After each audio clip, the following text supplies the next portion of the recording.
Hey guys, what's happening? I'm back again after a month or over a month of being away. Uh, I don't know if you noticed, but behind me, I'm in a different location. I have moved house. So that is mostly the reason why I've been gone. But now I'm back. I've been preparing for this awesome video. It's going to be incredible. Yep, definitely made loads of plans, and this video is definitely not going to be phoned in at all. They ask you how you are, you just have to say that you're fine when you're not really fine, but you just can't get into it because they would never understand. Yeah, well, anyway, we're going to be talking about the top cut. I was going to do my regular thing of breaking down the deck list after I talk about the results, but it's still ongoing. Top Cut's going down at the moment of recording. SS3 Goku, as you can see there, is currently playing against Vegeta Trunks, which is just about one less deck than the Gamma 1 and Gamma 2 decks. Crazy that Gamma 1 and Gamma 2 are taking up such a large chunk of it. Obviously part of that is because it's a new deck. There'll be a lot of people who don't know how to play against it. Also, you have to bear in mind that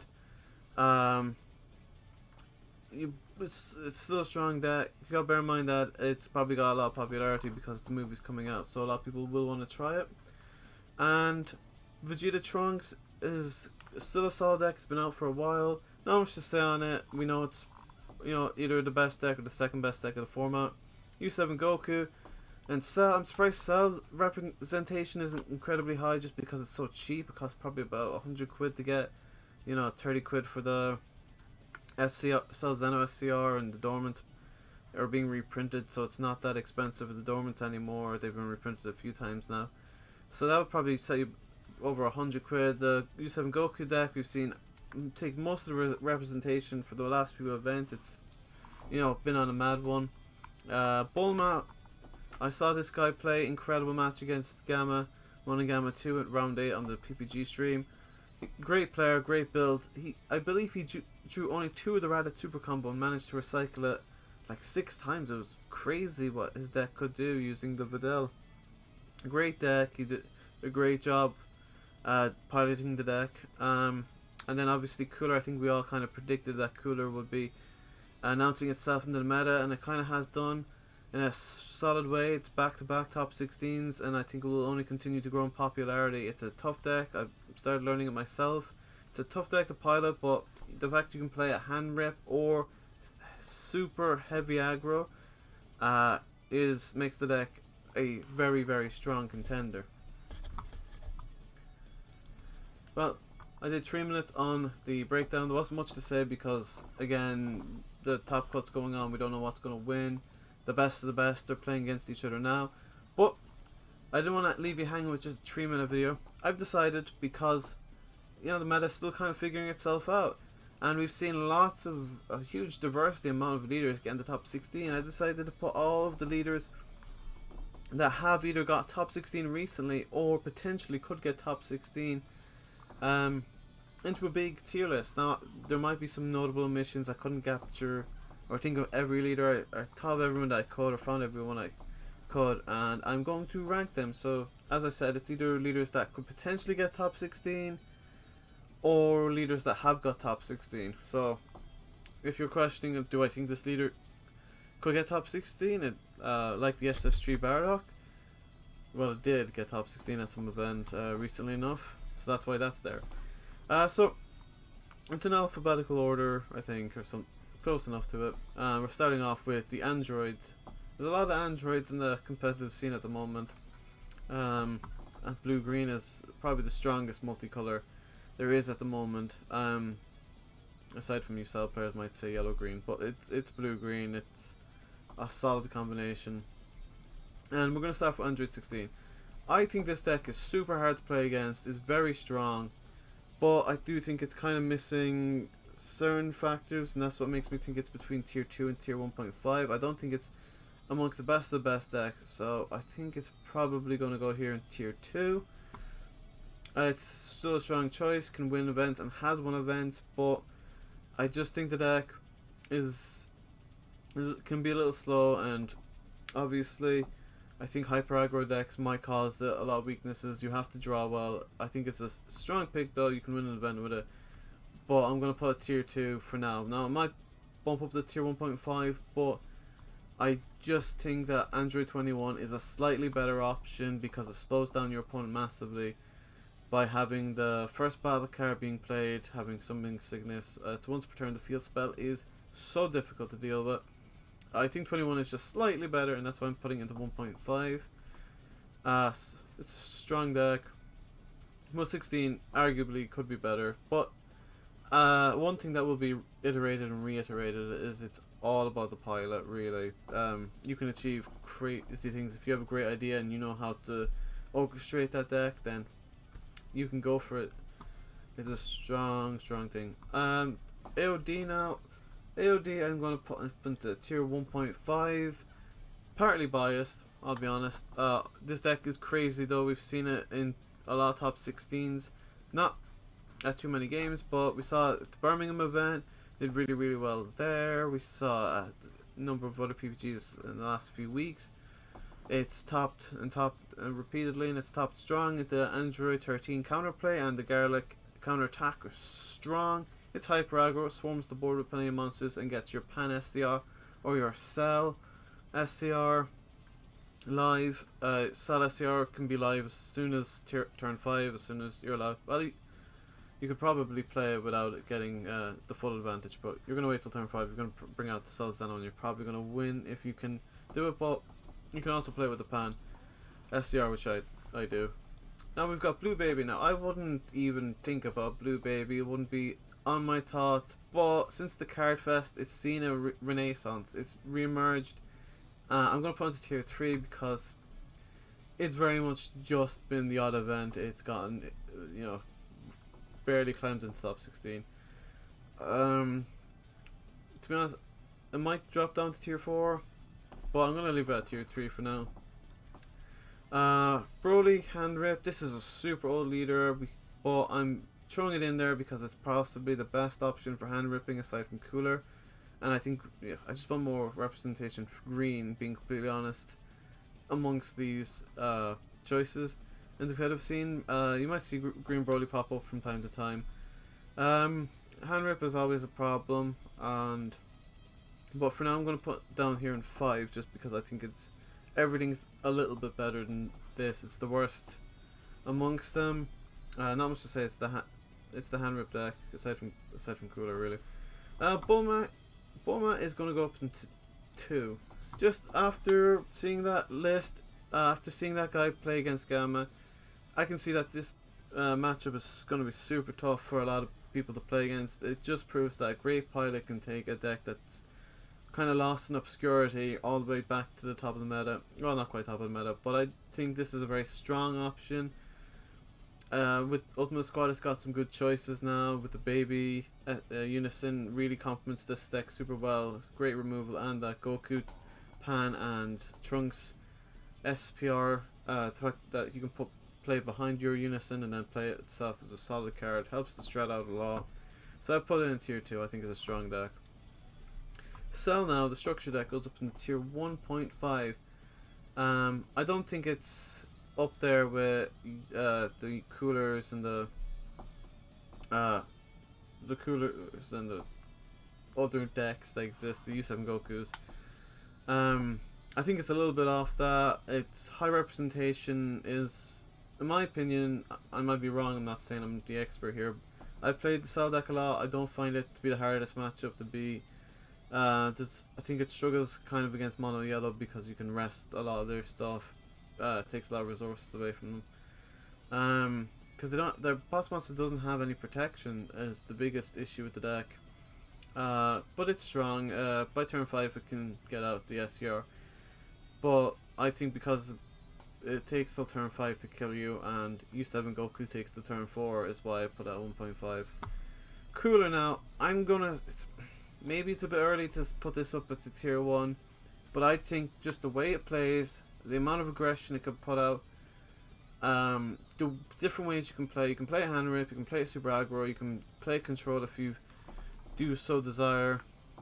It's strong. It's got a lot of options. Got a lot of utility. A lot of decks. It doesn't have a natural bad matchup, I don't think.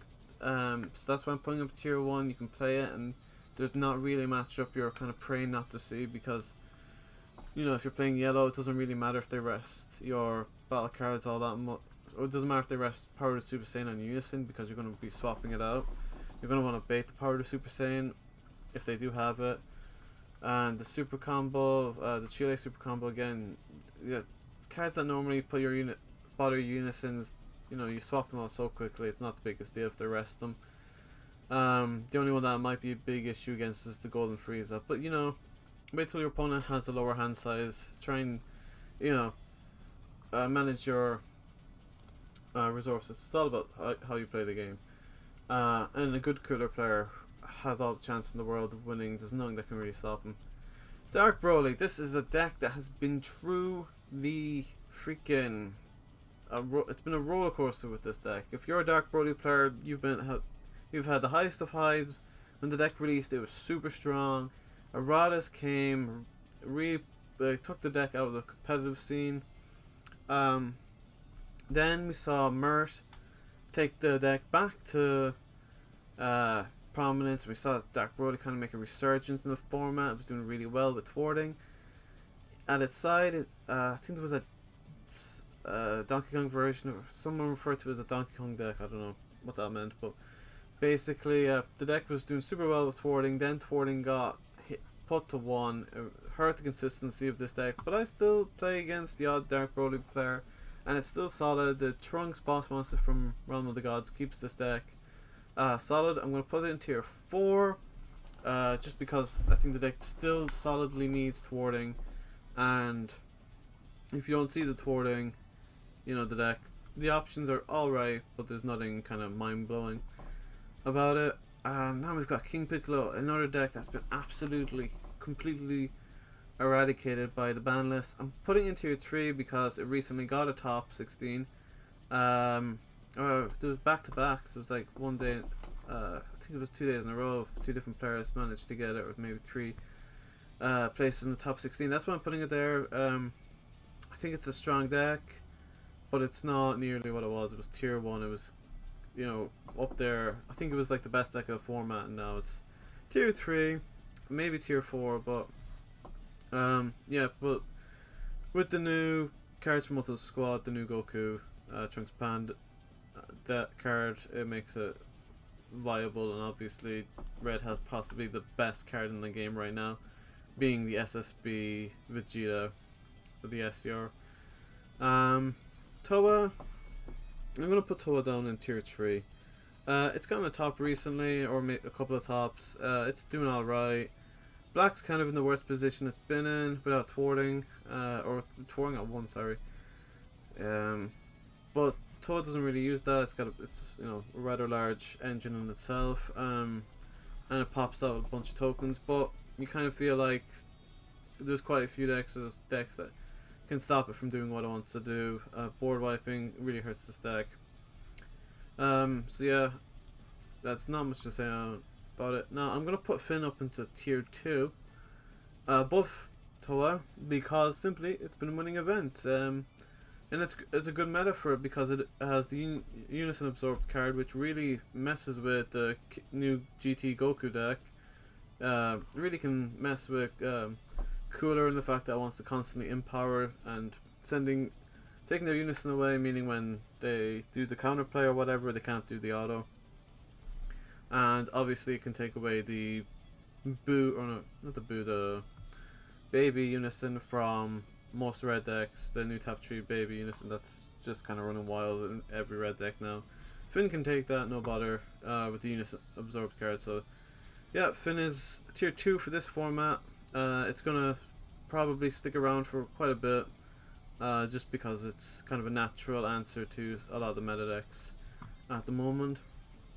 We've got Gamma 1 and Gamma 2, which are going to go up to here in 1.5, as the reason I just showed you. It took the majority of the lion's share of possession of the top 16 breakdown. The deck clearly has legs. It's a solid choice, and if you're looking to play a blue-green leader and you don't want to do you want a new blue-green leader, you've been playing 21 or 16 for a while, this is kind of your natural progression.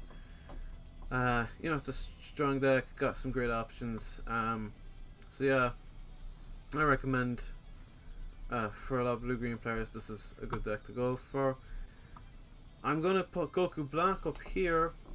Maybe it's a controversial one to say, but I do think this deck is almost as good as Vegeta Trunks. The amount of cards it draws is incredible.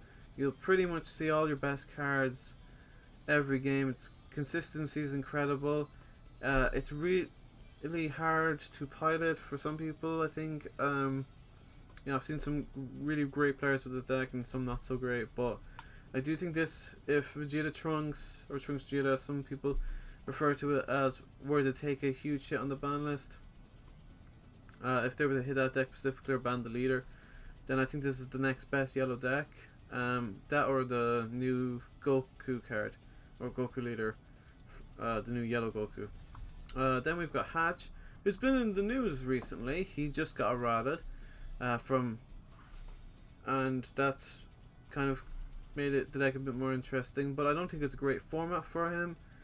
Maybe it's my anger and dislike of this deck, but I'm going to put it down to tier 3.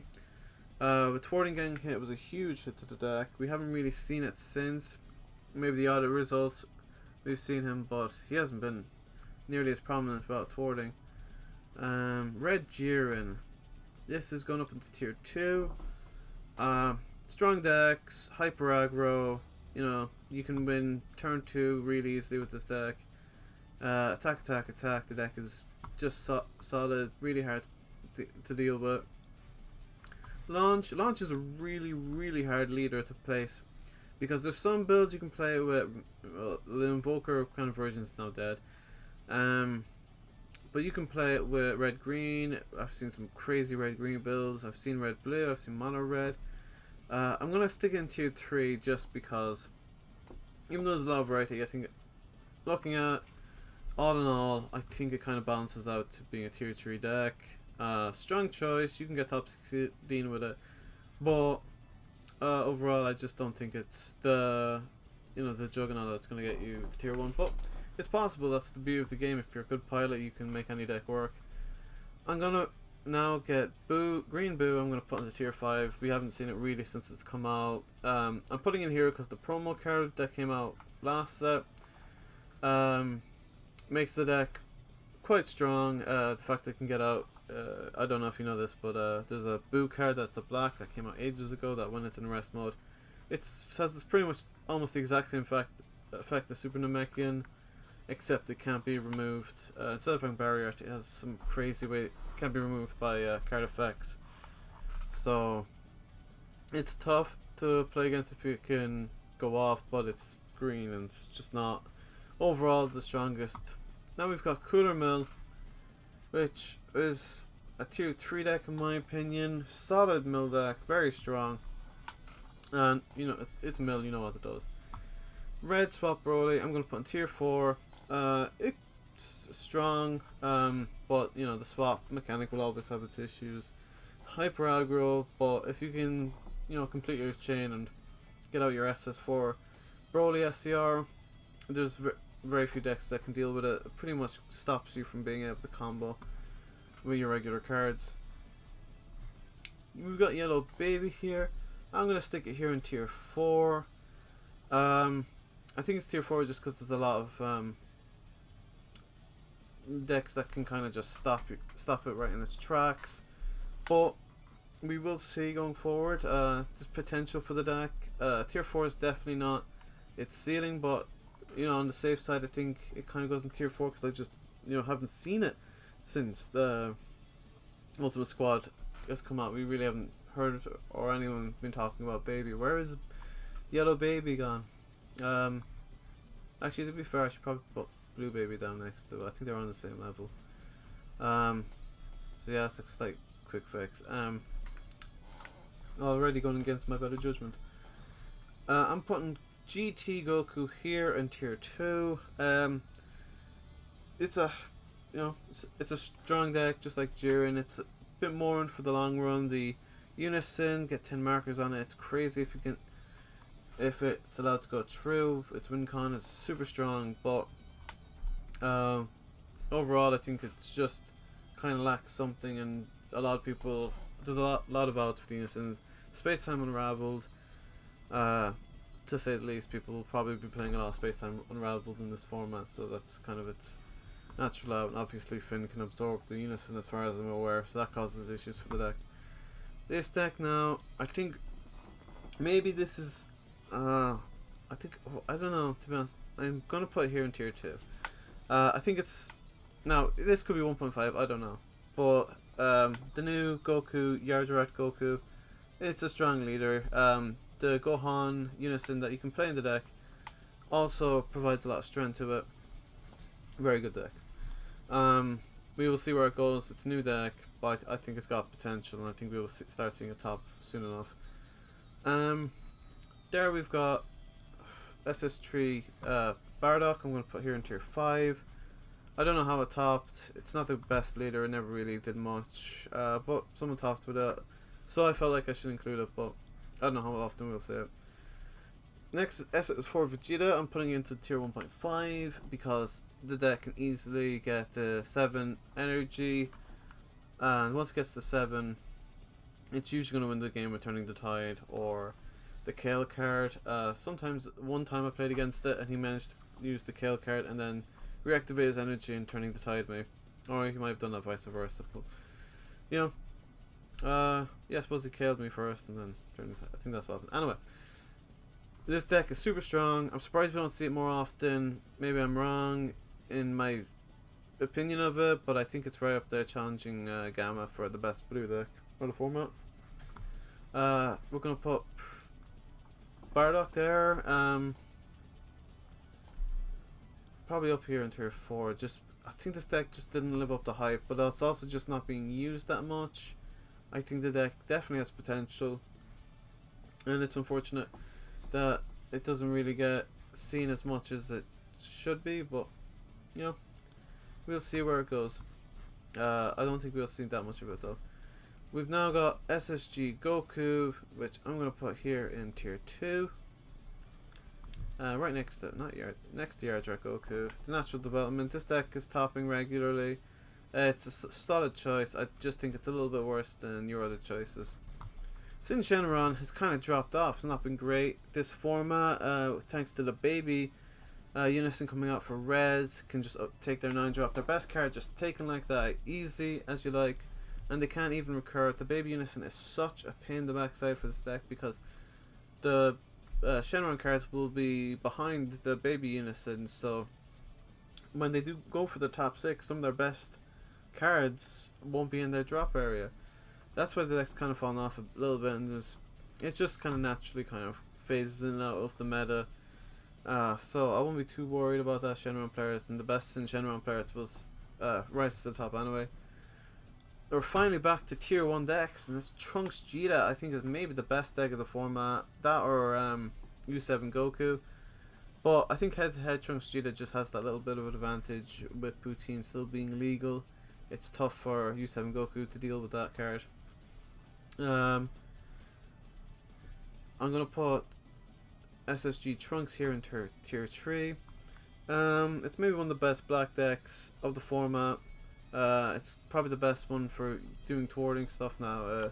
It was slow or Gogeta Zeno, now it's just better than Gogeta Zeno. Since Faithful Fusion's been banned, this deck's kind of just your go-to black leader, unless you want to play Finn. Aside from Finn, I should say. This deck now, Turles, it's tough to either put, I'm going to put in tier 2, just because I think it's capable of being a 1.5 leader, but we just haven't seen the results. But with the new Gohan in power card, the fact that you have the Tree of Might Unison to start the game, you uptick on that, you immediately have your SS4 Prideful Transformation Vegeta counterplay. That becomes live turn 1. It's just busted the fact how quickly that becomes live, and that's always been in the deck. But now you've got the super combo, the Gohan Piccolo super combo that makes yellow just even stronger than where it was pre-ban list. And on top of that, people aren't really talking about it enough is the fact that it also has the Gohan Unison with Empower on it. So you can swap out your 3 of my Unison, get the full Empower and use that Gohan Unison. It's busted, it's so strong. And you've also got great cards like Turles All Too Easy and stuff, and you can, and you've got the cards in the deck. It kind of plays like a balanced King Piccolo in the fact that you can almost free play them from, I can't remember, it plays very similar to King Piccolo, just a lot more balanced, but yellow has better staples. So yeah, I think this could be a 1.5. I just think it needs the right people to kind of give it a chance. U7 Goku, the results don't lie, it tops, it wins, it's dominant, not much to say. Vegeta wouldn't be here except it got eroded and people have said it can finally function properly. So I'm just curious to where it's going to go. I'm going to put it here in tier 4 right next to SS4 Bardock. Obviously the deck got lots and lots of hits and thwarting going to 1. The deck didn't use thwarting, but it's an option for the deck. But yeah, I'm putting Vegeta there in tier 4. It could go down to tier 5. Yeah, we'll put in tier 5 just because I don't know what the deck can do. Gogeta Zeno goes here in probably tier 5. Could be tier 4, but just because Fateful Fusion is banned, it got 1 top, but the guy playing Gogeta Zeno said in the thing that's the only deck he ever plays. So he's probably the best Gogeta Zeno player that exists right now in the world. SS3 Goku, I will put here in tier 3. Actually, maybe I'm putting it here in 4. It shocks me. It's a solid blue leader, and if you're great with the deck, if you're great at the game, you'll do well. But there's better options out there. Yeah, it's just it's a good deck. I think Gamma is just a better version of it. I'm not entirely sure why he chose to play this deck. I think Gamma and SS4 Vegeta are just far better choices, but it worked for him. He's in top cut right now. He's either won or lost by now. Yeah, so congratulations to that player. And Yellow Jiren we're going to put here in tier 5. I'm going to put Yellow Jiren in because I really enjoy him. And I do think with Realm of the Gods and the Anniversary box, he's become a competitive deck once again, but he is susceptible to board wiping. If you wipe the board, then rip. Yes, that's my opinion. Also, I'll have a deck profile up for Jiren. That's really the real reason. Is just to quickly advertise that I have a spicy deck to show you guys later on in the week. So that was a half-hour video. I didn't intend it to be that long, but yeah, let me know what you think below. I'll provide the link to this tier list in the description if you guys want to fill it out and talk about it amongst yourselves. Yeah, as I said before, this is my opinion. It could change. I'm not sure if I would move anything around, but for now that is the way I feel the meta is, and I hope you have an awesome day, and goodbye.